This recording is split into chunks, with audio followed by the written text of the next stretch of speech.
David, you're now a Callaway golfer. When did that happen, and what does it mean to your game?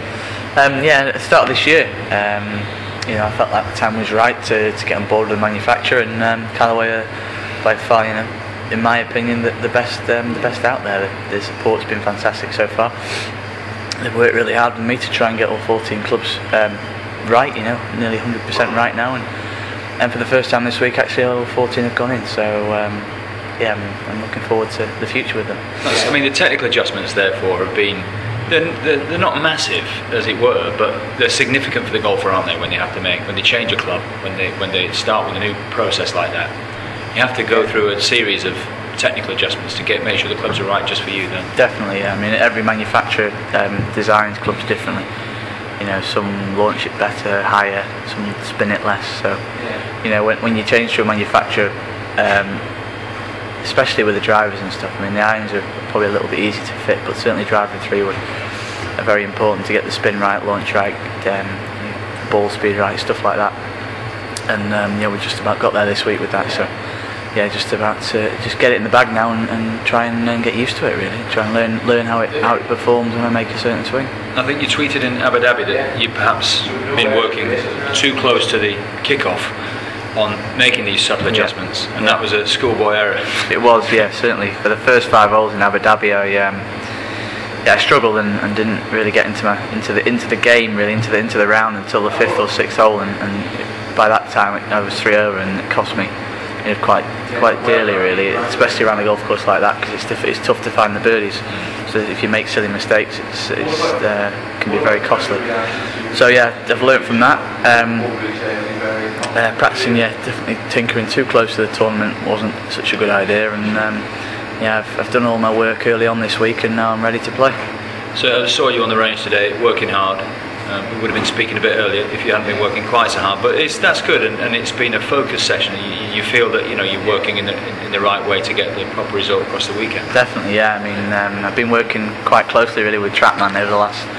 Certainly to the start of this year and the back end of last year, I've started to use it a lot more. I got one of them last year at Wentworth, and I hadn't used it really enough to sort of see the improvements. And since I've been working with it recently, I've learned a lot more about my swing, a lot more about how the ball reacts, and I've not quite got my distance control where I want it, but that's the next goal really. Now I've got the equipment right. Just work quite hard with the numbers and try and really nail, especially inside 100, 120 yards. That's where you make your money, especially for someone who hits it as short as I do, really, in comparison to a lot of guys. So the targets for 2012, have you looked ahead at the year and decided what you would like to see at the end of it? I don't. I have. I have and I haven't. I certainly want to win again, more than once, ideally this year. And I'm still sort of chasing down that top 50 in the world spot. That's one of my goals, and has been for a couple of years now, really. And perhaps 2 years ago was a little bit unrealistic. Last year certainly was realistic, and I didn't quite chase it hard enough. And so this year a little bit more relaxed about it. Still fight for my target. Still try and get the ball in the hole. I think that's one of the keys to playing out here. Everybody's very, very similar tee to green, and it's just about pitching well, like I talked about already, and getting up and down when you get into a sticky situation, and holding putts obviously when you whether they be for par or birdie. Even bogey sometimes is a good score when you've hit a bad shot. So it definitely comes down to the scoring aspect. Here we are in Dubai. Coming to the end of what is known as the Desert Swing, starts parts at the start of the year after South Africa on the European Tour. Mm-hmm. How important is it to do well this week for you in terms of climbing the ladder? Is it an opportunity? It is, I mean, this golf course I like the look of. It suits my eye. The greens are pure, so if you hit good putts, you're going to hold a lot of putts, providing that they're on the right lines. And it's a nice week to kickstart the season. I think going to India next week. So a good week this week if I can get a bit of form going. Hopefully I can kick on from here and really sort of, I mean, realistically, this time of year isn't where you want to be peaking. Obviously we've got a lot of big tournaments coming up sort of around May, June time.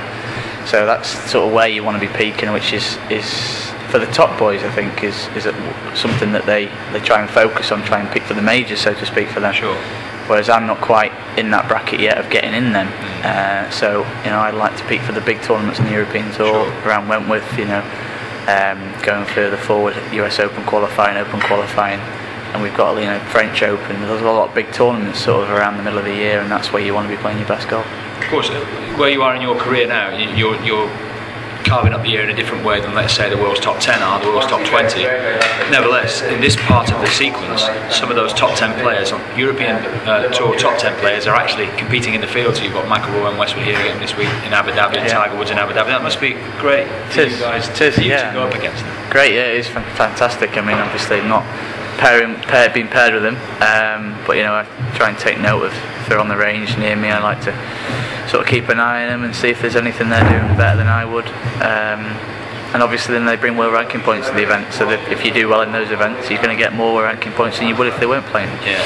So it's a nice little measure at this time, although it doesn't coincide with Pete travelling, as it were. It's still loaded with significance because of the standard of the opposition in these fields. Definitely, yeah. So if you win, for example, one of these events, you're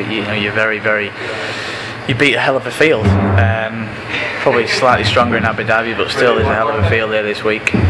So I'll be definitely looking to get up there and contend, and that's probably another one of my goals really for this year, is to contend more. I don't feel like I've been certainly competing enough this year and contending enough, so I'd like to try and get myself up there a bit more this year. David, wish you well this week, and we'll catch up with you later in the year. Thank you very much. Thank you.